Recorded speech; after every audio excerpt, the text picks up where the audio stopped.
بسم اللہ الرحمن الرحیم 7ویں سپارے میں سورہ الانعام کی آیت نمبر 20 تک پہلے دو رکوع یہاں تک ہم نے گزشتہ درس میں ترجمہ مکمل کیا تھا۔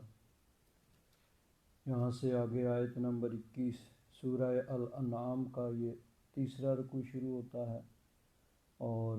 7ویں سپارے کا 9واں رکوع یہاں پر شروع ہوتا ہے۔ اللہ تبارک و تعالیٰ نے ارشاد فرمایا وَمَنْ أَظْلَمُ مِمَّنِ افْتَرَىٰ عَلَى اللَّهِ كَذِبًا، اس سے بڑھ کر ظالم کون ہو سکتا ہے جس نے اللہ تبارک و تعالیٰ پر جھوٹا افطرا باندھا، او کذب بآیات، یا اس کی نشانیوں کو جھٹلایا۔ اللہ تبارک و تعالیٰ پر افطرا اس طرح کہ جس کام کا اللہ تبارک و تعالیٰ نے حکم نہیں دیا اس کو اللہ تبارک و تعالیٰ کی طرف منسوب کیا جائے۔ مثلا کافر یہ کہتے تھے کہ یہ بت جن کی وہ پوجا و پرستش کرتے تھے، ان کی پوجا و پرستش کرنے کا، ان کی عبادت کرنے کا اللہ تبارک و تعالیٰ نے حکم دیا ہے۔ یہ اللہ تبارک و تعالیٰ کی ذات پر افطرا تھا کہ اللہ تعالیٰ نے ان کی عبادت کا حکم دیا ہے، اور اسی طرح کہتے کہ ہم ان کی عبادت اس لیے کرتے ہیں کہ یہ ہمیں اللہ کے قریب کر دیں گے، اللہ تبارک و تعالیٰ کی بارگاہ میں ہماری سفارش کریں گے۔ تو یہ بھی اللہ تبارک و تعالیٰ کی ذات پہ ایک افطرا تھا کہ اللہ تبارک و تعالیٰ کی بارگاہ میں یہ سفارشی ہیں۔ تو یہ سب اللہ تبارک و تعالیٰ پر جھوٹ باندھا جا رہا ہے، نہ اللہ تبارک و تعالیٰ نے ان کی عبادت کی اجازت دی ہے اور نہ ہی ان کو اللہ تبارک و تعالیٰ نے سفارش کا منصب یا اللہ تبارک و تعالیٰ کے قریب کرنے کا کوئی منصب ان کو دیا ہے۔ سورہ الزمر اس کے شروع میں ہے، اللہ تبارک و تعالیٰ نے ارشاد فرمایا تنزیل الکتاب من اللہ العزیز الحکیم، قرآن پاک اللہ تبارک و تعالیٰ کی طرف سے نازل کیا گیا ہے، غالب حکمت والے کی طرف سے۔ انا انزلنا الیک الکتاب بالحق، بے شک ہم نے آپ کی طرف یہ کتاب حق کے ساتھ نازل فرمائی۔ فاعبد اللہ مخلصا لہ الدین، تو خالص اسی کے ہو کر اسی کے لیے عبادت، یعنی دین کو اسی کے لیے خالص کرتے ہوئے اللہ کی عبادت کیجیے۔ الا للہ الدین الخالص، سن لو کہ عبادت صرف اور صرف اللہ تبارک و تعالیٰ کے لیے، دین خالص صرف اللہ کے لیے۔ والذین اتخذوا من دونہ اولیاء، وہ جنہوں نے اس کے سوا اور ولی اور شریک اور دوست اور معبود بنا لیے ہیں، کیا کہتے ہیں ما نعبدہم الا لیقربونا الی اللہ زلفی، ہم تو صرف اس لیے ان کی عبادت کرتے ہیں کہ یہ ہمیں اللہ تبارک و تعالیٰ کے قریب کر دیں گے۔ ان اللہ یحکم بینہم، اللہ تبارک و تعالیٰ ان میں فیصلہ فرمائے گا، فیما ہم فیہ یختلفون، جس میں یہ اختلاف کر رہے ہیں۔ ان اللہ لا یہدی من ہوا کاذب کفار، بے شک اللہ تبارک و تعالیٰ ہدایت نہیں دیتا جو کہ جھوٹا انکاری ہے۔ تو اللہ تبارک و تعالیٰ نے نہ تو بتوں کی عبادت کی اجازت دی ہے، نہ ان کو یہ منصب دیا ہے کہ وہ اللہ کے قریب کریں یا اللہ کی بارگاہ میں سفارش کریں۔ تو اگر کوئی ان کی عبادت کرتا ہے اور کہتا ہے اللہ نے حکم دیا ہے تو دو جرم ہو گئے، ایک تو ان کی عبادت کا اللہ تبارک و تعالیٰ نے اجازت نہیں دی ہے تو ان کی عبادت کیونکہ عبادت کے لائق تو صرف اللہ تبارک و تعالیٰ کی ذات ہے، اللہ تبارک و تعالیٰ کے علاوہ اور کوئی عبادت کے لائق نہیں ہے۔ تو ایک تو غیر اللہ کی عبادت کرنا جرم، اور پھر اوپر سے یہ کہنا کہ اللہ تعالیٰ نے ان کی عبادت کا حکم دیا ہے، یہ دوسرا جرم ہو گیا۔ تو فرمایا وَمَنْ أَظْلَمُ مِمَّنِ افْتَرَى عَلَى اللَّهِ كَذِبًا، اس سے بڑھ کر ظالم کون ہے کہ جو یہ اللہ تبارک و تعالیٰ پر افطرا باندھے جھوٹا، یا اس کی آیات کو جس نے جھٹلایا۔ إِنَّهُ لَا يُفْلِحُ الظَّالِمُونَ، بے شک ظالم جو ہیں وہ کامیاب نہیں ہوں گے، فلاح نہیں پائیں گے۔ یہاں یہ یاد رکھیں کہ اللہ تبارک و تعالیٰ نے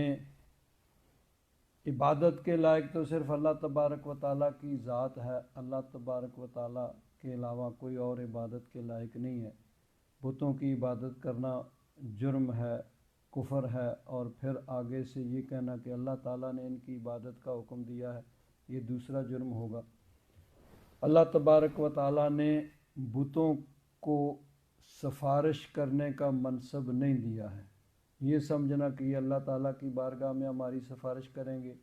یہ بھی غلط ہے۔ اور اگر کہیں کہ اللہ تعالیٰ نے ان کو یہ منصب دیا ہے تو یہ بھی جرم ہے کہ اللہ تعالیٰ نے ان کو منصب نہیں دیا۔ لیکن اللہ تبارک و تعالیٰ اپنے پیاروں کو بروز قیامت سفارش کرنے کی اجازت اور منصب دے گا۔ اللہ کے پیارے جو ہیں وہ اللہ تعالیٰ کی بارگاہ میں سفارش کریں گے۔ قرآن پاک میں بہت سے مقامات پہ، سورہ البقرہ میں آیت الکرسی میں ہم پڑھتے ہیں من ذا الذی یشفع عندہ،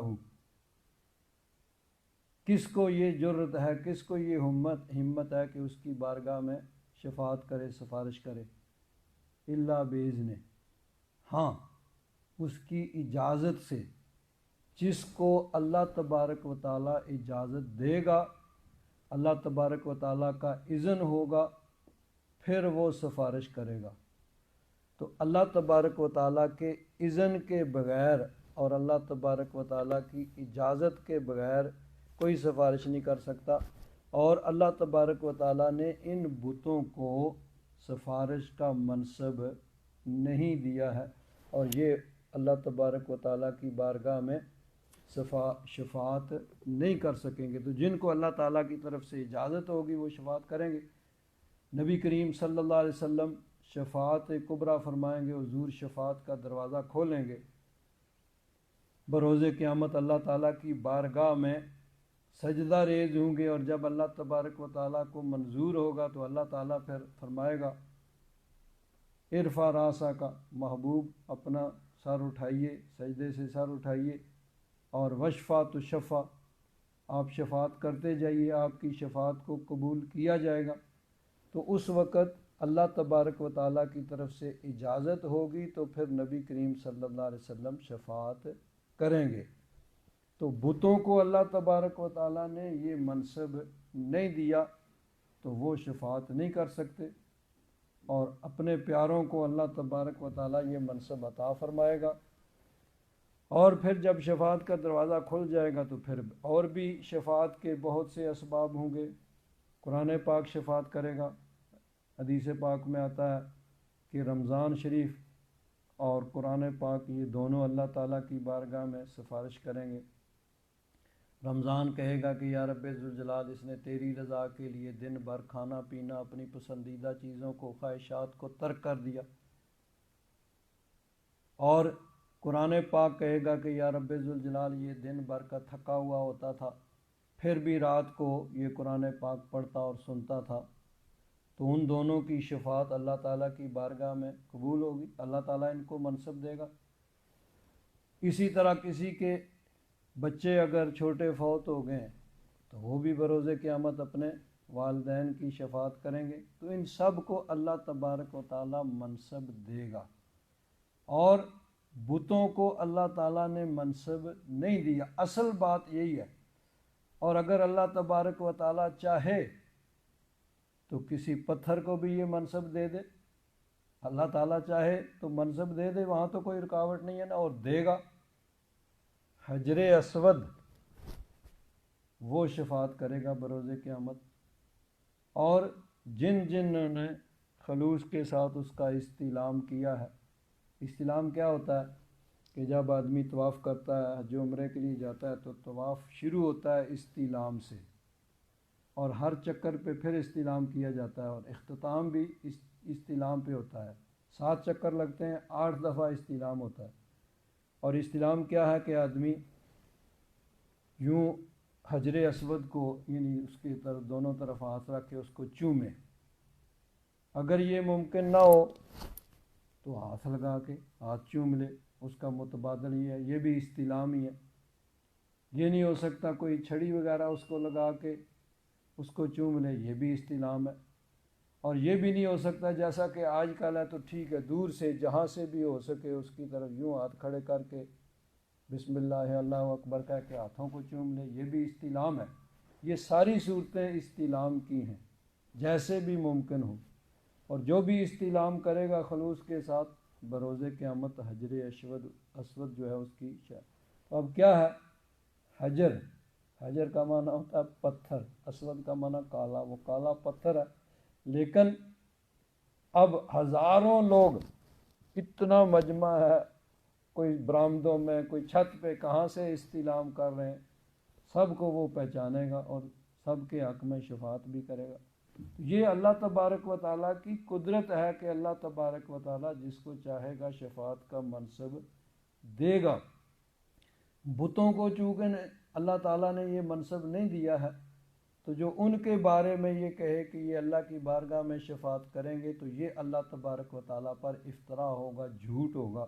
کہ اللہ تعالیٰ نے جو نہیں کہا ہے، جو اللہ تبارک و تعالیٰ نے جس کی اجازت نہیں دی ہے، جو منصب نہیں دیا ہے، یہ کہا جائے کہ اللہ تعالیٰ نے اس کو منصب دیا۔ تو فرمایا وَمَنْ أَظْلَمُ مِمَّنِ افْتَرَىٰ عَلَى اللَّهِ كَذِبًا أَوْ كَذَّبَ بِآيَاتِهِ، اس سے بڑھ کر ظالم کون ہے جو اللہ تعالیٰ پر افطرا باندھے یا اس کی آیات کو جھٹلائے۔ إِنَّهُ لَا يُفْلِحُ الظَّالِمُونَ، بے شک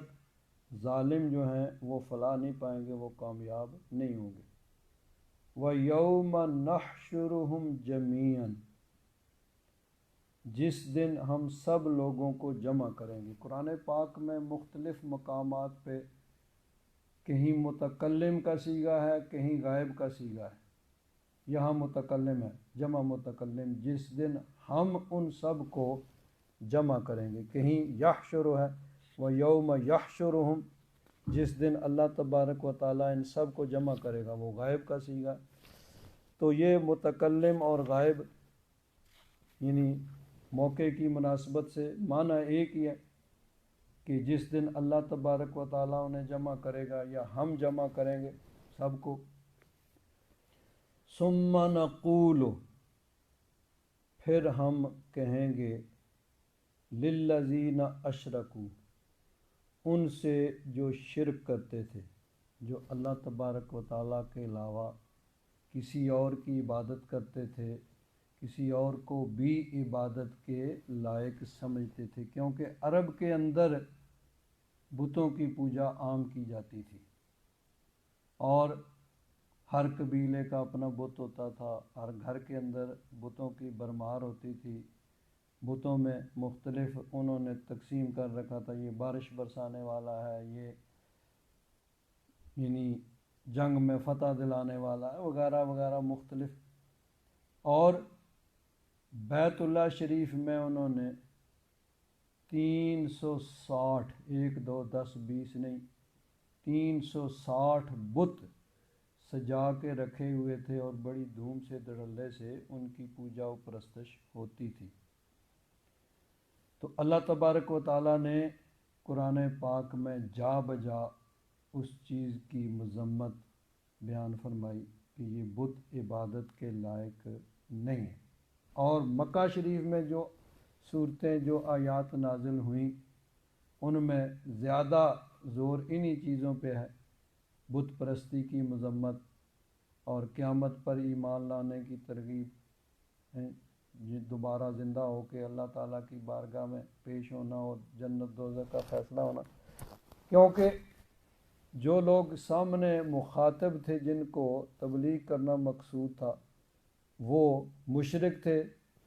تو مشرکوں کو اللہ تبارک و تعالیٰ کی توحید کی دعوت دی گئی کہ اللہ تعالیٰ وحدہ لا شریک ہے، کوئی اور عبادت کے لائق نہیں، یہ بت جو ہیں ان کی عبادت کی اللہ تعالیٰ نے اجازت نہیں دی ہے، تم اللہ تعالیٰ پر افطرا باندھے ہو کہ اللہ تعالیٰ نے ان کی عبادت کا حکم دیا ہے۔ تو اللہ تبارک و تعالیٰ نے مکہ شریف میں جو آیات نازل فرمائیں ان میں بنیادی نقطہ اور زور ہی اسی چیز پر ہے کہ اللہ تعالیٰ ہی صرف عبادت کے لائق ہے، کوئی اور عبادت کے لائق نہیں۔ جب مدینہ منورہ میں پہنچے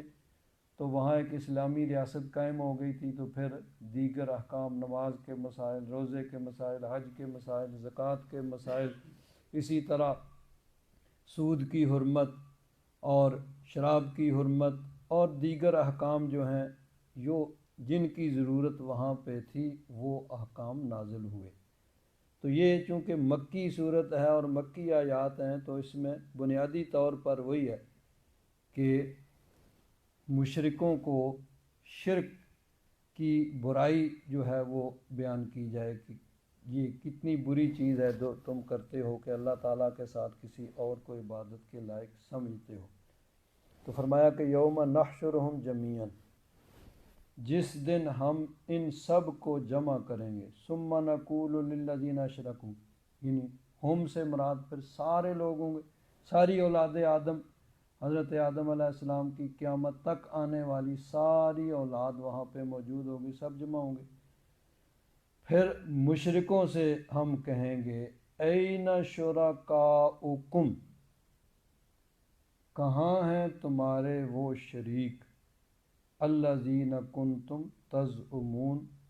جن کو تم گمان کرتے تھے۔ زعم یزعم کا معنی گمان کرنا سمجھنا، کہ جن کو تم عبادت کے لائق سمجھتے تھے، اللہ کا شریک سمجھتے تھے۔ اور زعم یزعم یہ قال یقول کے معنی میں بھی آتا ہے کہ جن کو تم اللہ کا شریک قرار دیتے تھے، اللہ کا شریک سمجھتے تھے، وہ کہاں ہیں؟ یہاں یہ بات یاد رکھیں کہ کسی مسلمان کو مشرک کہنا یہ بہت بڑا جرم ہے۔ کسی مسلمان کو کافر کہنا، ایک آدمی جو کلمہ پڑھتا ہے اور اپنے آپ کو مسلمان کہتا ہے، جب تک قطعی اور یقینی اس کا کفر ثابت نہ ہو اس کو کافر یا مشرک کہنا یہ اتنا بڑا جرم ہے کہ حدیث پاک میں آیا ہے کہ جس نے کسی مسلمان کو کافر کہا تو اب دونوں میں سے ایک کنفرم کافر ہے۔ کسی مسلمان کو کافر کہا تو دونوں میں سے ایک کافر ہے، ایک کنفرم ہے کہ دونوں میں سے ایک کافر ہے۔ اگر تو جس کو کہا ہے اس کا کفر کنفرم ہے، یقینی ہے، تو پھر تو صحیح ہے، اور اگر اس کا کفر کنفرم نہیں ہے تو پھر کہنے والا کافر ہو جائے گا، کفر اس کی طرف لوٹے گا۔ تو کسی کو کافر و مشرک کہنا یہ کوئی معمولی بات نہیں ہے کہ بات بات پہ کسی مسلمان کو آدمی مشرک اور کافر کہہ دے۔ اب یہ ہے کہ اللہ تبارک و تعالیٰ نے آیات تو نازل فرمائی ہیں مشرکوں کے بارے میں اور بتوں کے بارے میں کہ کافر بتوں کی پوجا و پرستش کرتے تھے۔ اب اگر کوئی آدمی اس کو مسلمانوں پہ چسپاں کرے اور کہے کہ یہ نبیوں ولیوں کی پوجا و پرستش کرتے ہیں، معاذ اللہ، تو اگر تو کہیں کوئی آدمی کسی نبی کو، کسی ولی کو، کسی قبر کو عبادت اس کی کرتا ہے تو وہ کافر ہے، اس کو کافر کہا جائے تو کوئی حرج نہیں ہے، کافر کو کافر کہنے میں حرج نہیں ہے۔ اور اگر یہ بات کنفرم نہیں ہے، الزام ہے کسی پہ شرک کا، تو پھر کہنے والا وہ کنفرم ہو جائے گا۔ اب دیکھیے الحمدللہ اہل سنت و جماعت وہ نبیوں ولیوں کی عبادت نہیں کرتے، ہم نبی کریم صلی اللہ علیہ وسلم کو سجدہ نہیں کرتے، حضور کی عبادت نہیں کرتے، حضور نبی کریم صلی اللہ علیہ وسلم کو اللہ تعالیٰ کا محبوب سمجھتے ہیں۔ اللہ تعالیٰ نے قرآن پاک میں تعظیم و توقیر کا حکم دیا ہے، ہم تعظیم و توقیر کرتے ہیں، رسپیکٹ کرتے ہیں۔ عبادت سے منع فرمایا، ہم عبادت نہیں کرتے۔ تو اب اگر کوئی کہے کہ تم عبادت کرتے ہو معاذ اللہ، تو اس کو ثابت کرنا پڑے گا کہ کہاں ہم نبی کریم صلی اللہ علیہ وسلم کی پوجا کر رہے ہیں، پرستش کر رہے ہیں۔ تو نہیں تو پھر کفر اس کی طرف لوٹے گا۔ اور یاد رکھیں کہ یہ کام جو ہے نا، یہ کسی نہ کسی انداز میں شروع میں ہی شروع ہو گیا تھا۔ بخاری شریف کے اندر ہے، روایت کرنے والے ہیں امام بخاری، اور یہ فتویٰ ہے حضرت عبداللہ بن عمر کا، حضرت فاروق اعظم کے بیٹے حضرت عبداللہ بن عمر جو صحابی رسول ہیں، حضور کی بارگاہ میں حاضر باش رہنے والے، انہوں نے فرمایا کانا یراہم شرار خلق اللہ، کچھ لوگوں کو وہ اللہ تعالیٰ کی مخلوق میں سب سے بدترین سمجھتے تھے۔ اللہ تعالیٰ کی کانا یراہم شرار خلق اللہ، کچھ لوگوں کو اللہ تعالیٰ کی مخلوق میں بدترین سمجھتے تھے۔ اب اللہ تعالیٰ کی مخلوق، نبی ولی بھی اللہ کی مخلوق ہیں، فرشتے بھی اللہ کی مخلوق ہیں، سارے مسلمان اللہ کی مخلوق ہیں، کافر بھی اللہ کی مخلوق ہیں۔ چلو کافر ہیں لیکن مخلوق تو اللہ کی ہے نا۔ جانور بھی سارے اللہ کی مخلوق ہیں۔ جانوروں میں جو چلو تھوڑے سے احترام کے لائق ہیں، جن کا ہم گوشت کھاتے ہیں، جن کا گوشت کھانا حلال ہے، گائے ہوگی، اونٹ ہو گیا، بکری، بھینس، اور جن کا گوشت نہیں کھایا جاتا وہ بھی اللہ کی مخلوق ہیں، کتا، خنزیر، سب کو اللہ نے ہی پیدا کیا ہے نا۔ تو اب جب یہ فتویٰ حضرت عبداللہ بن عمر نے دیا کہ کانا یراہم شرار خلق اللہ، کہ اللہ کی مخلوق میں سب سے بدتر ان کو سمجھتے تھے، کن کو؟ ان کا جرم کیا تھا؟ اب مخلوق میں نے تشریح کر کے بتا دی کہ سب اللہ کی مخلوق ہیں، بد سے بدتر جانور کو بھی اللہ کی مخلوق کہا جائے گا۔ تو گویا حضرت عبداللہ بن عمر کا فتویٰ یہ ہے کہ کچھ لوگ جو ہیں وہ ان سے بھی بدتر ہیں۔ اور کون ہے؟ ان کا جرم کیا تھا؟ انہم انطلقوا الی آیات اللہ نزلت فی الکفار فجعلہم للمسلمین، کہ اللہ تعالیٰ نے کافروں کے متعلق جو آیات نازل کی ہیں اس کو وہ مسلمانوں پر منطبق کرتے ہیں، مسلمانوں پہ چسپاں کرتے ہیں۔ تو ایسے لوگوں کو فرمایا کہ یہ شرار خلق اللہ، اللہ کی مخلوق میں سب سے بدتر ہے۔ تو اللہ تعالیٰ نے آیت نازل فرمائی کافروں کے متعلق، اور اس کو چسپاں کر دیا جائے مسلمانوں پر، تو ایسا کرنے والا بدترین خلق۔ اور اللہ تعالیٰ آیت نازل فرمائے بتوں کے متعلق اور اس کو چسپاں کر دیا جائے نبیوں ولیوں پر، تو یہ ایسا کرنے والا حضرت عبداللہ بن عمر کا فتویٰ ہے کہ وہ شرار خلق اللہ، اللہ کی مخلوق میں سب سے بدتر لوگ ہیں، اور روایت کرنے والے امام بخاری ہیں، بخاری شریف میں۔ تو اس لیے یہ چیز بڑی ضروری ہے کہ اللہ تبارک و تعالیٰ نے بیسیوں نہیں سینکڑوں آیات بتوں کی مذمت میں اور بت پرستوں کی مذمت میں نازل کی ہیں۔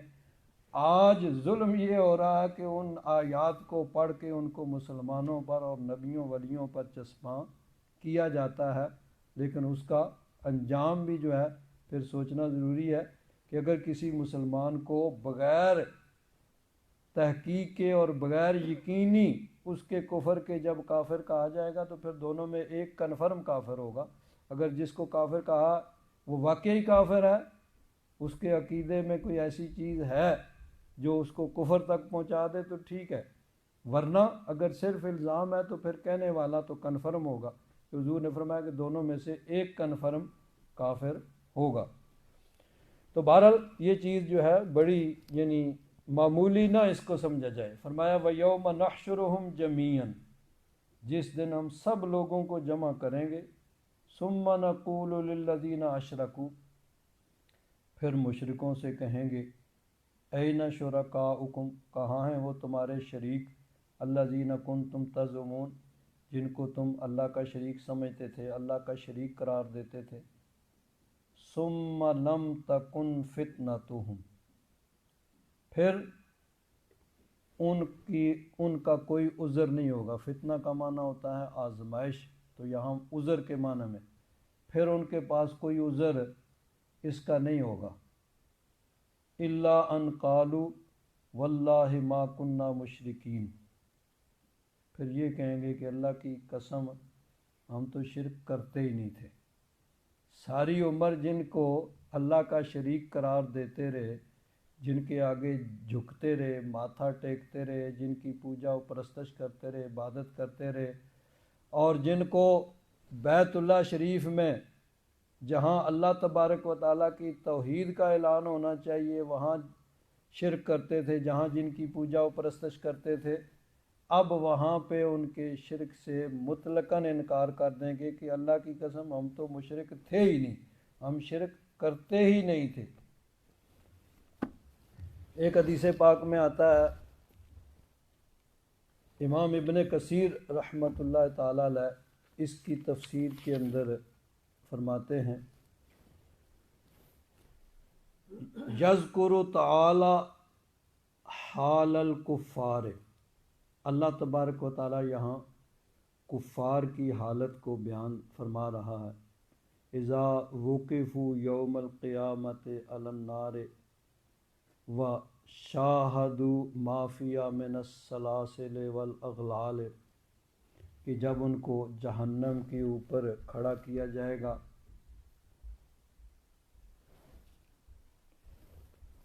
یقول تعالی مخبراً عن المشرکین، اللہ تبارک و تعالی مشرکوں کے متعلق، وہ آگے والی آیت ہے، اس سے پہلی آیت یہ ابھی جو ہم نے جس کا ترجمہ کیا ہے کہ اللہ تعالیٰ نے فرمایا کہ مشرکوں سے اللہ تعالیٰ فرمائے گا کہ کہاں ہیں تمہارے شریک جن کو تم شریک سمجھتے تھے، تو وہ انکار کر دیں گے۔ تو امام ابن کثیر فرماتے ہیں، یقول تعالی مخبراً عن المشرکین ویوم نحشرہم جمیعا یوم القیامت، یعنی یہ قیامت کا دن ہے جب سب کو ہم جمع کریں گے، تو پھر فَيَسْأَلُهُمْ عَنِ الْأَصْنَامِ وَالْأَنْدَادِ الَّتِي كَانُوا يَعْبُدُونَهَا مِن دُونِهِ، کہ ان بتوں اور شریکوں کے متعلق اللہ تبارک و تعالیٰ ان سے پوچھے گا کہ جن کی وہ پوجا و پرستش کرتے تھے اللہ تعالیٰ کے علاوہ، قائلا لہم، ان سے یہ کہتے ہوئے، این شرکاؤکم الذین کنتم تزعمون، کہاں ہیں وہ تمہارے شریک جن کو تم سمجھتے تھے کہ یہ اللہ کے شریک ہیں۔ اور اسی طرح دوسری آیت سورہ قصص کی بھی یہاں پہ نقل کی ہے، وَيَوْمَ يُنَادِيهِمْ، اللہ تبارک و تعالیٰ انہیں ارشاد فرمائے گا، فَيَقُولُ أَيْنَ شُرَكَائِيَ الَّذِينَ كُنتُمْ تَزْعُمُونَ، اللہ تعالیٰ فرمائے گا میرے وہ شریک کہاں ہیں، یعنی جن کو تم میرا شریک سمجھتے تھے وہ کہاں ہیں۔ ثُمَّ لَمْ تَكُنْ فِتْنَتُهُمْ اے حجتہم، اے معذرتہم،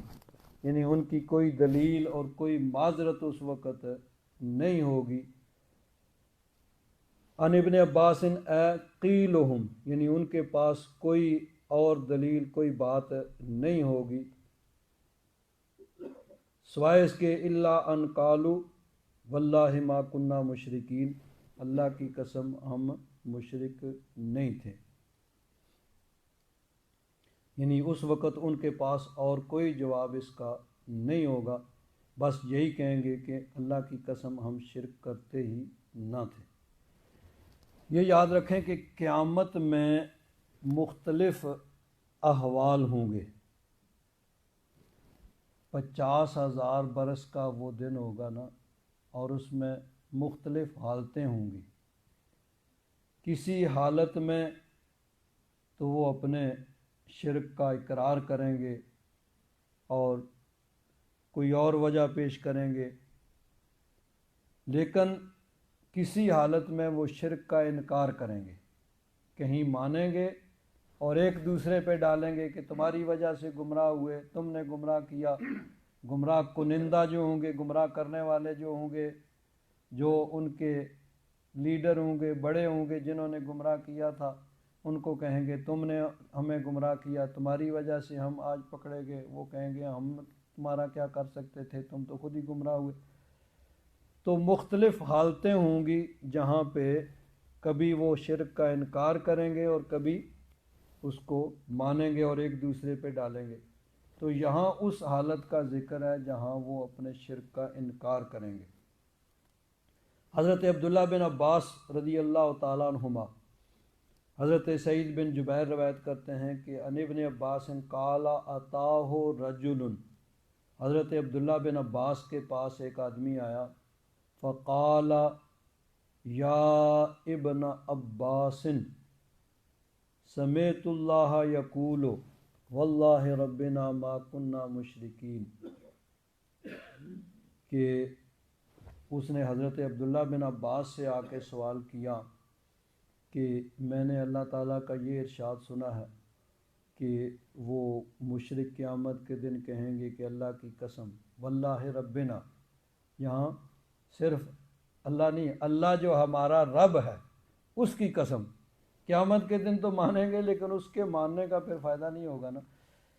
تو اللہ کی قسم جو ہمارا رب ہے ہم شرک نہیں کرتے تھے، یعنی اس کے متعلق انہوں نے سوال کیا، اعتراض کیا یا استحالہ پیش کیا کہ کہیں تو وہ اپنے شرک کو مان لے ہوں گے اور کہیں انکار کر رہے ہوں گے۔ تو حضرت عبداللہ بن عباس رضی اللہ تعالیٰ عنہما، آپ کے جواب کا بھی خلاصہ یہی تھا کہ آپ نے فرمایا کہ وہاں مختلف حالتیں ہوں گی، کسی حالت میں وہ اپنے شرک کا سرے سے انکار کر دیں گے، اور اہل الصلاۃ، اہل التوحید، یعنی جو اللہ اور اللہ تبارک و تعالیٰ کے حکم کے مطابق چلتے تھے، صرف وہی جنت میں جائیں گے۔ تو پھر وہ آپس میں مشورہ کر کے کہیں گے کہ آؤ ہم انکار کر دیں، تو پھر وہ انکار کر دیں گے اور کہیں گے واللہ ربنا ما کننا مشرکین، اللہ کی قسم ہم تو مشرک تھے ہی نہیں، ہم تو شرک کرتے ہی نہیں تھے۔ تو حضرت عبداللہ بن عباس نے فرمایا فَيَخْتَمُ اللَّهُ عَلَىٰ أَفْوَاهِهِمْ، اس وقت اللہ تعالیٰ ان کے منہوں پہ مہر کر دے گا، منہوں پہ مہریں لگ جائیں گی۔ وَتَشْهَدُ أَيْدِيَهُمْ، ان کے ہاتھ وہ گواہی دیں گے، وَأَرْجُلُهُمْ، اور ان کے پاؤں، یعنی ان کے اپنے اعضاء اس وقت گواہی دیں گے۔ وَلَا يَكْتُمُونَ اللَّهَ حَدِيثًا، اور اللہ تعالیٰ سے وہ کوئی بات چھپا نہیں سکیں گے، یعنی جب وہ شرک کا انکار کریں گے تو اللہ تبارک و تعالیٰ ان کے منہوں پر تو مہریں لگا دے گا، اب زبان بند ہو جائے گی، زبان سے قوت گویائی چھین لی جائے گی، اور وہ پھر ان کے ہاتھوں کو، پاؤں کو، اعضاء کو حکم ہوگا، وہ بولیں گے اور وہ ان کے گواہی دیں گے کہ یہ لوگ مشرک تھے۔ تو یہ مختلف احوال ہوں گے، ایک حالت جو ہے یہاں بیان ہو رہی ہے۔ پھر حضرت عبداللہ بن عباس نے ارشاد فرمایا فَهَلْ فِي قَلْبِكَ الْآنَ شَيْءٌ، جو تمہارا اعتراض تھا وہ دور ہو گیا کہ نہیں، بات سمجھ آ گئی کہ نہیں؟ پھر فرمایا إِنَّهُ لَيْسَ مِنَ الْقُرْآنِ إِلَّا وَنُزِلَ فِيهِ شَيْءٌ وَلَكِنْ لَا تَعْلَمُونَ وَجْهَهُ، کہ حضرت عبداللہ بن عباس نے فرمایا کہ قرآن پاک میں جو بھی چیز ہے نا، اگر کسی بات پہ ایک کوئی استحالہ آتا ہے، کوئی یعنی اعتراض پڑتا ہے، تو اس اعتراض کا جواب اللہ تعالیٰ نے قرآن پاک کے اندر ہی بیان فرما دیا ہے، وَلَٰكِن لَا تَعْلَمُونَ، لیکن تمہیں پتہ نہیں ہے، تم نہیں جانتے ہو، تو اپنی نادانی کی وجہ سے تم اعتراض کرتے ہو۔ اللہ تبارک و تعالیٰ نے تو اس کا یعنی وجہ بیان فرما دیا اور اس کا حل جو ہے وہ قرآن پاک میں بیان فرما دیا۔ یہ درست ہے کہ ہر آدمی کی یہ یعنی پوزیشن اور حیثیت نہیں ہوتی کہ وہ ہر بات کا جواب، اگر کسی ایک آیت پہ اعتراض ہوتا ہے تو وہ کہیں دوسری آیت سے اس اعتراض کا جواب جو ہے وہ معلوم کر سکے۔ حضرت عبداللہ بن عباس رضی اللہ تعالیٰ عنہما کو تو نبی کریم صلی اللہ علیہ وسلم نے خود اپنے سینے سے لگا کے اور یعنی قرآن پاک کی تفسیر آپ نے فیضان کے طور پر انہیں عطا فرمائی، تو ان کو تو یہ مرتبہ حاصل ہو گیا کہ قرآن پاک کی ہر آیت کی تفسیر، جہاں کوئی اعتراض ہو اس کا جواب دے، لیکن دوسرے سب کو یہ یعنی مرتبہ اور مقام حاصل نہیں ہوا۔ لیکن یہ ہے کہ ہر آیت کسی پہ اعتراض ہوتا ہے تو اس کا جواب قرآن پاک کے اندر ہی موجود ہے، وَلَٰكِن لَا تَعْلَمُونَ، لیکن تمہیں علم نہیں ہے۔ اب یہی ہوتا ہے کہ آج کے دور میں بھی کوئی آدمی ایک آیت پکڑ لیتا ہے یا کوئی ایک حدیث پکڑ لیتا ہے اور پھر بیٹھ جاتا ہے اعتراضات کرنے، اور پھر وہ کسی کو معاف نہیں کرتے، نہ امام ابو حنیفہ کو، نہ امام مالک کو، نہ امام شافعی کو، نہ امام احمد بن حنبل کو، کہ جی سب سے غلطی ہو گئی، سب کو سمجھ نہیں آئی۔ تو کوئی ایک آیت، کوئی ایک حدیث پکڑ کے اعتراض کرنے بیٹھ جاتے ہیں پاکان امت پر۔ تو یہی چیز جو ہے اس نے کی، اس نے قرآن پاک کی ایک آیت پڑھی تو حضرت عبداللہ بن عباس نے اس کو سمجھایا اور فرمایا کہ اب سمجھ آئی کہ نہیں، اور قرآن انہ لیس من القرآن الا ونزل فیہ شیء ولکن لا تعلمون وجہ، قرآن پاک میں جو کچھ بھی ہے اس کی اگر کوئی اعتراض ہے تو دوسری جگہ اس اعتراض کا جواب موجود ہے، لیکن تمہیں اس کا علم نہیں ہے۔ تو اس وقت وہ اپنے اس شرک سے انکار کریں گے کہ کہیں گے واللہ ربنا ما کننا مشرکین، اللہ کی قسم جو ہمارا رب ہے ہم شرک نہیں کرتے تھے۔ اللہ تبارک و تعالیٰ ارشاد فرماتا ہے انظر، محبوب دیکھو، کیف کذبوا علی انفسہم، کیسے انہوں نے اپنے آپ پر جھوٹ بولا۔ زندگی میں جن کی پوجا و پرستش کرتے رہے، ساری عمر ان کے آگے سجدہ ریز ہوتے رہے، اور آپ مطلقاً انکار کر رہے ہیں کہ ہم شرک ہی نہیں کرتے تھے۔ انظر کیف کذبوا علی انفسہم، دیکھو کیسے انہوں نے اپنے اوپر جھوٹ بولا۔ وَضَلَّ عَنْهُمْ مَا كَانُوا يَفْتَرُونَ، اور جو وہ افطرا باندھتے تھے وہ سب کا سب ان سے گم ہو جائے گا، یعنی اس وقت وہ سب کچھ ان سے دور ہو جائے گا۔ دوسری جگہ اللہ تبارک و تعالیٰ نے سورہ المؤمن میں ارشاد فرمایا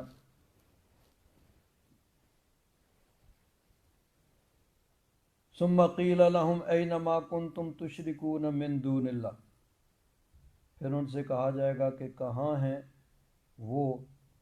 جن کو تم شریک سمجھتے تھے اللہ تبارک و تعالیٰ کے علاوہ، جن کو عبادت کے لائق سمجھتے تھے، کہاں ہیں؟ قالوا ضلوا عنا، وہ کہیں گے کہ ہم سے گم ہو گئے۔ بل لم نکن ندعو من قبل شیئا، ساتھ ہی انکار کر دیں گے کہ بلکہ ہم تو کسی کی عبادت ہی نہیں کرتے تھے، کسی کی پوجا و پرستش ہی نہیں کرتے تھے۔ کذالک یضل اللہ الکافرین، اسی طرح اللہ تبارک و تعالیٰ کافروں کو گمراہ فرمائے گا۔ تو بروز قیامت یعنی مختلف حالتیں ہوں گی۔ ایک حالت یہ ہوگی کہ وہ اپنے شرک کا انکار کریں گے، تو اللہ تبارک و تعالیٰ ان کو گویا متنبع فرما رہا ہے کہ قیامت کے دن جب تم اس کے شرک کا انکار کرو گے لیکن اس کا تمہیں کوئی فائدہ نہیں ہوگا، آج ان کے شریک ہونے کا اور معبود ہونے کا تم انکار کر دو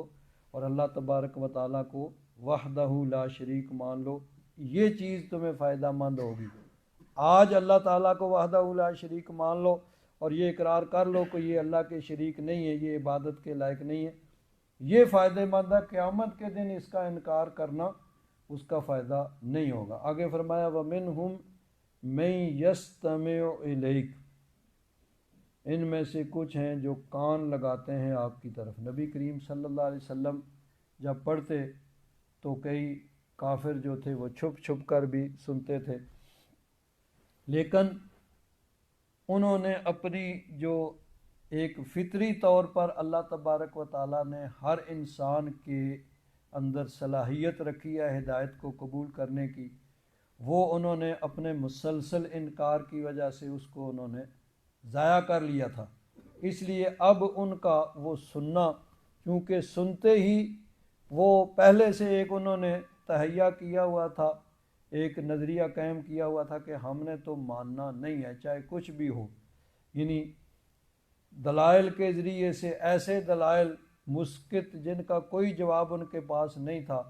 اور اسی طرح معجزات بھی انہوں نے دیکھ لیے، لیکن اس کے باوجود انہوں نے پہلے سے یہ تہیہ کیا ہوا تھا کہ ہم نے تو ماننا ہی نہیں ہے، تو گویا انہوں نے اپنی صلاحیت کو ضائع کر دیا، جو ہدایت قبول کرنے کی صلاحیت اللہ تبارک و تعالیٰ نے فطری طور پر ہر انسان کے اندر رکھی ہے۔ تو اب وہ سنتے رہیں لیکن ان کا سننا ان کو فائدہ نہیں دے گا، تو فرمایا وَمِنْهُمْ مَنْ يَسْتَمِعُ إِلَيْكَ، کچھ کان لگا کے آپ کی طرف سنتے ہیں آپ کا پڑھنا، وَجَعَلْنَا عَلَىٰ قُلُوبِهِمْ أَكِنَّةً أَن يَفْقَهُوهُ، اور ہم نے ان کے دلوں پر پردے کر دیے ہیں کہ وہ اس کو سمجھیں، یعنی انہوں نے اپنی صلاحیت کو ضائع کر لیا ہے، تو اب وہ ہدایت قبول نہیں کریں گے۔ وَفِي آذَانِهِمْ وَقْرًا، اور ان کے کانوں میں رکاوٹ ہے، ایسی چیز کہ وہ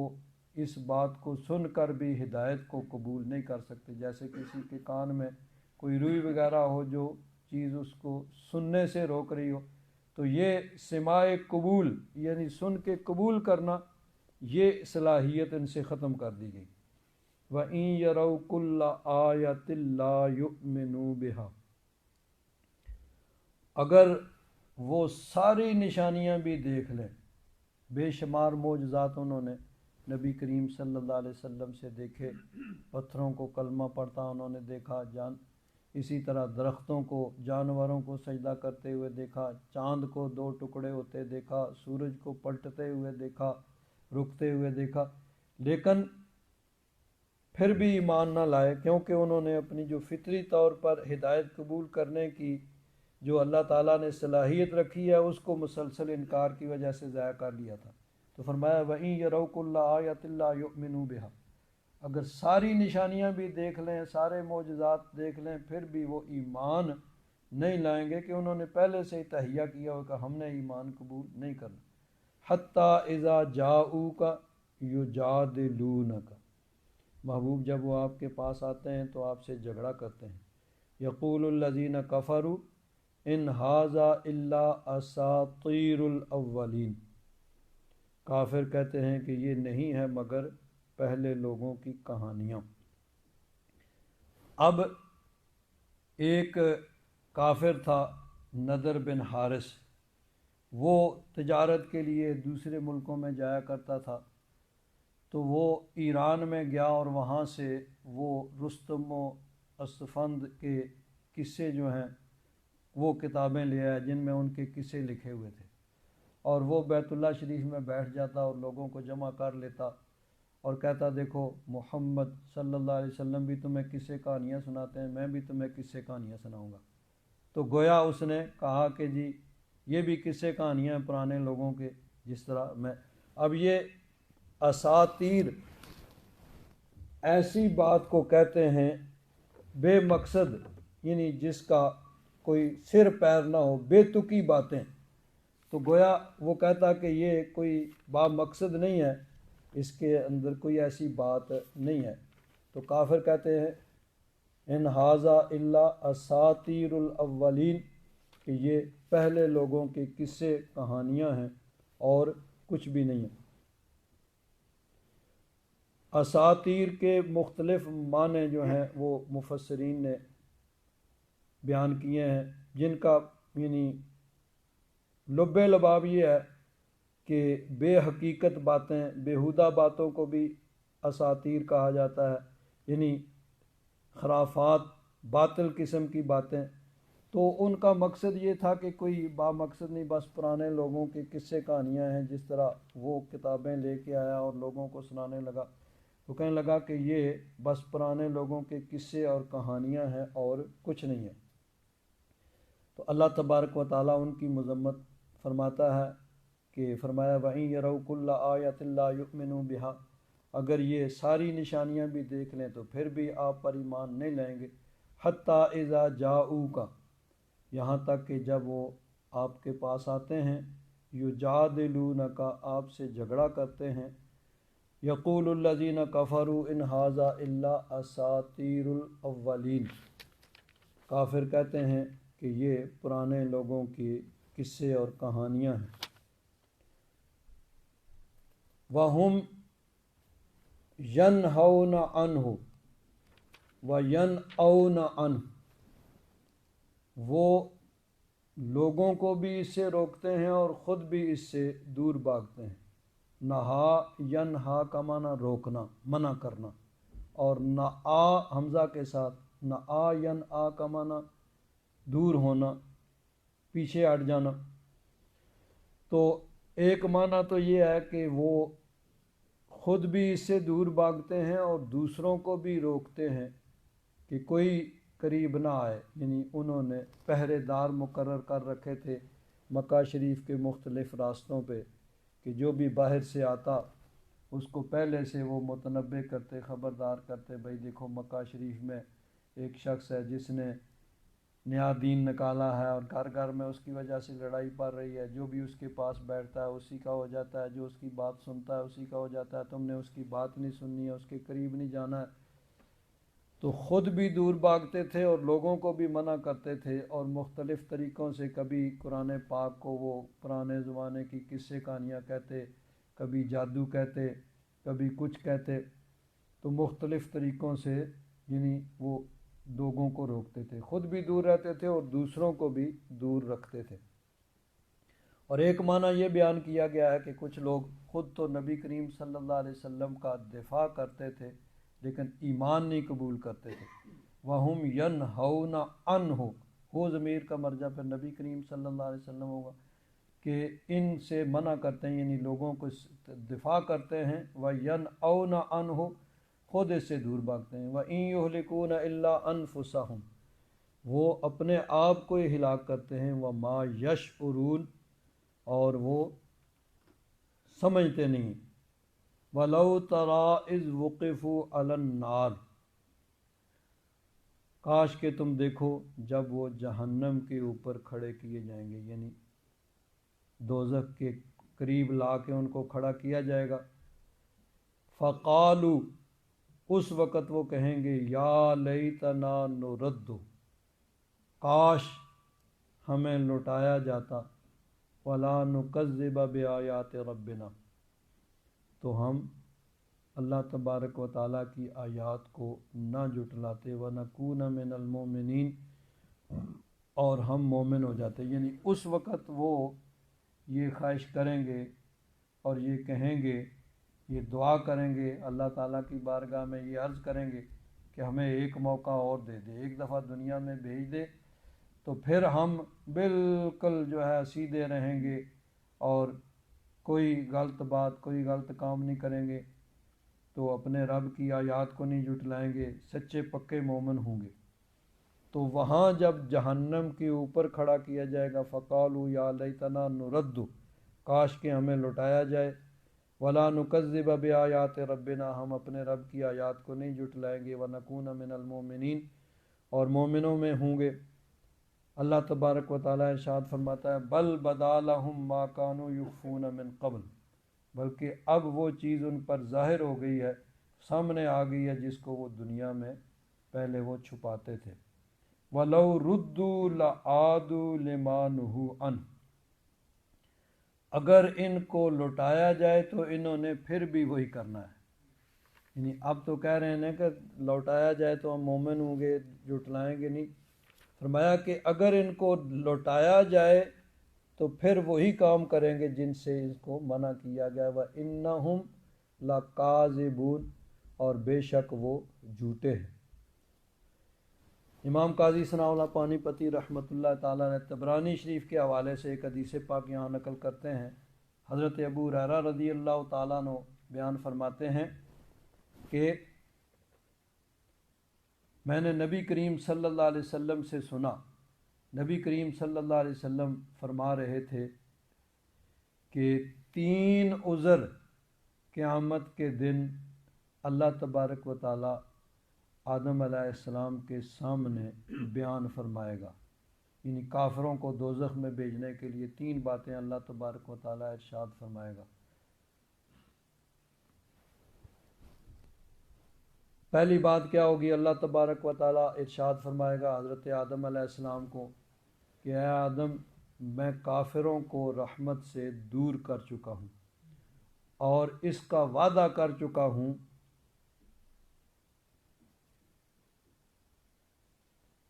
اور یعنی کافروں کو ان کی بخشش نہیں ہوگی۔ یہ چیز اللہ تبارک و تعالیٰ فرمائے گا کہ میں فیصلہ کر چکا ہوں کہ کافر جو ہے وہ جنت میں نہیں جائیں گے، وہ میری رحمت سے دور ہوں گے۔ اور دوسری بات یہ اللہ تبارک و تعالیٰ حضرت آدم علیہ السلام سے فرمائے گا کہ جھوٹ بولنے اور وعدہ خلافی کرنے سے مجھے نفرت ہے۔ اگر یہ بات یعنی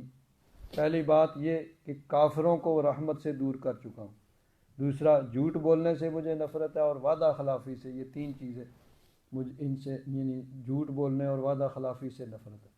اللہ تعالیٰ فرمائے گا اگر یہ بات نہ ہوتی، یعنی میرا یہ پہلے فیصلہ نہ ہوتا، تو آج تیری تمام اولاد پر میں رحمت کر دیتا، لیکن چونکہ میرا فیصلہ ہے تو اس فیصلے کے مطابق ہوگا، یعنی تیری ساری اولاد پر رحمت بھیجتا، اور مطلب یہ ہے کہ کسی کو دوزخ میں نہ بھیجتا، لیکن میری یہ بات پوری ہو کر رہے گی۔ اگر میرے پیغمبروں کی تکذیب کی گئی اور میری نافرمانی کی گئی تو جہنم کو جنات اور انسانوں سب سے میں بھر دوں گا۔ اے آدم، میں کسی کو دوزخ میں داخل نہیں کروں گا، نہ کسی کو عذاب دوں گا، سوائے ان لوگوں کے جن کے متعلق مجھے اپنے علم سے معلوم ہے کہ اگر ان کو دنیا میں دوبارہ بھیج دیا گیا تب بھی یہ اسی شر کی طرف رجوع کریں گے، اسی برائی کی طرف رجوع کریں گے جو ان کے اندر ہے، شر سے نہیں لوٹیں گے۔ اے آدم، میں اپنے اور تیری اولاد کے درمیان تجھے ہی فیصلہ کن یعنی فیصل بناتا ہوں، پنچ بناتا ہوں۔ اعمال کی وزن کشی کے وقت میزان کے پاس جا کے تم کھڑے ہو جاؤ، جس کے خیر کا پلڑا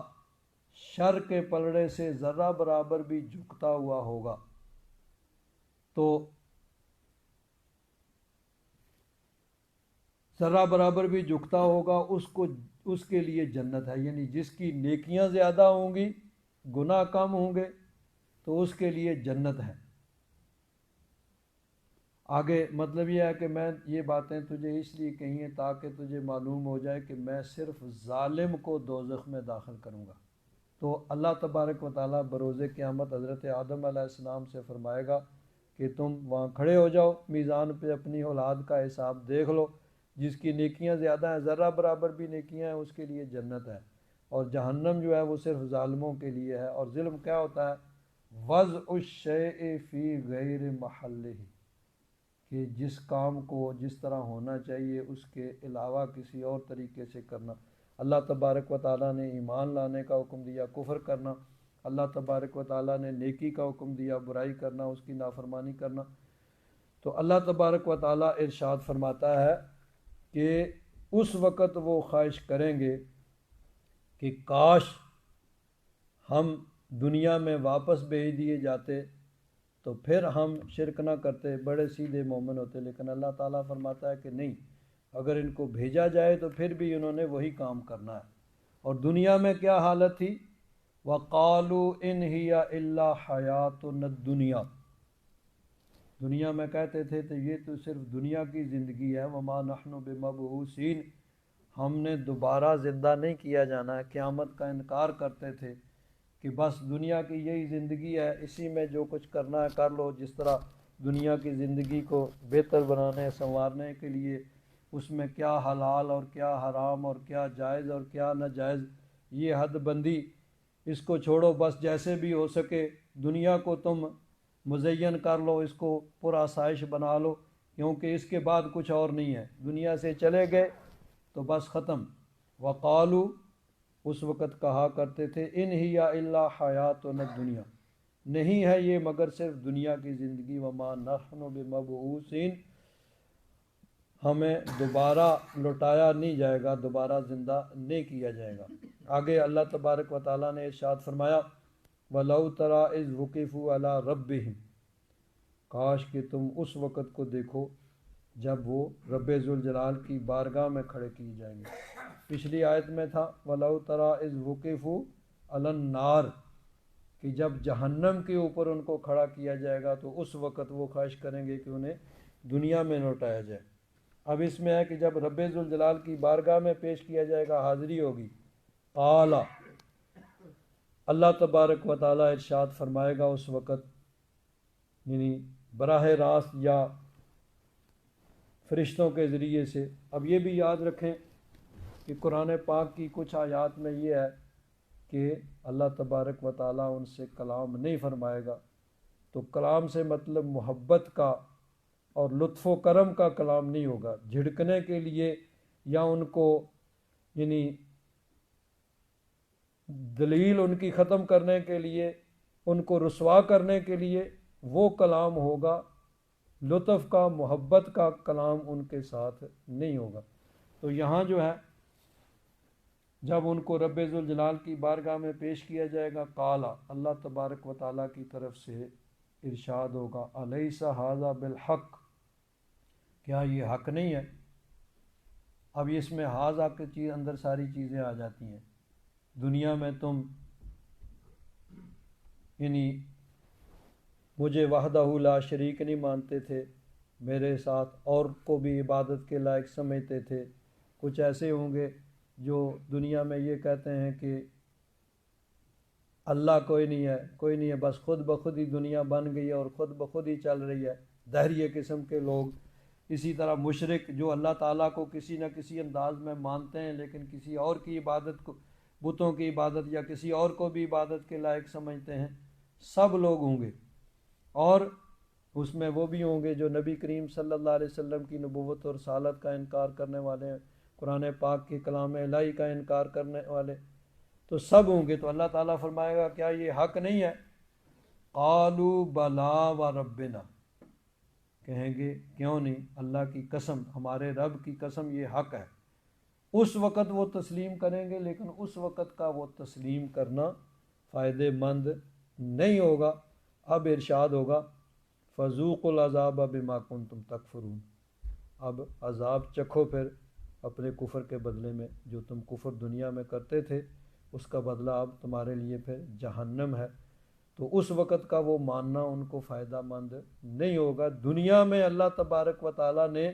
سب کو موقع دیا ہے، کافروں کے لیے موقع ہے کہ وہ مسلمان ہو جائیں، جو مسلمان ہیں مسلمان لیکن اللہ تعالیٰ کی نافرمانی کرتے ہیں اور اس کے حکم کی خلاف ورزی کرتے ہیں، ان کے لیے موقع ہے کہ وہ توبہ کریں، صدقے دل سے اللہ تبارک و تعالیٰ کی بارگاہ میں اپنے گناہوں کی معافی مانگ کے اس کے حکم کے مطابق چلیں۔ تو یہ دنیا میں ساری چیزیں کارآمد ہیں، وہاں ماننا یا کہنا کہ سب حق ہے، سچ ہے،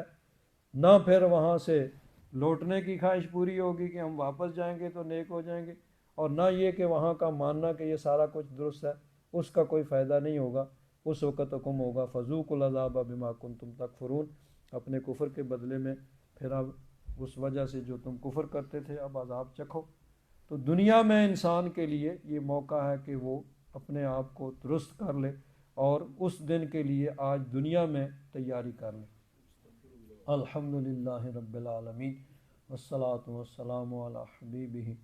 سیدنا و مولانا محمد وعلی آلہ واصحابہ اجمعین۔ اللہم انک عفو کریم تحب العفو فاعف عنا یا غفور یا غفور یا غفور۔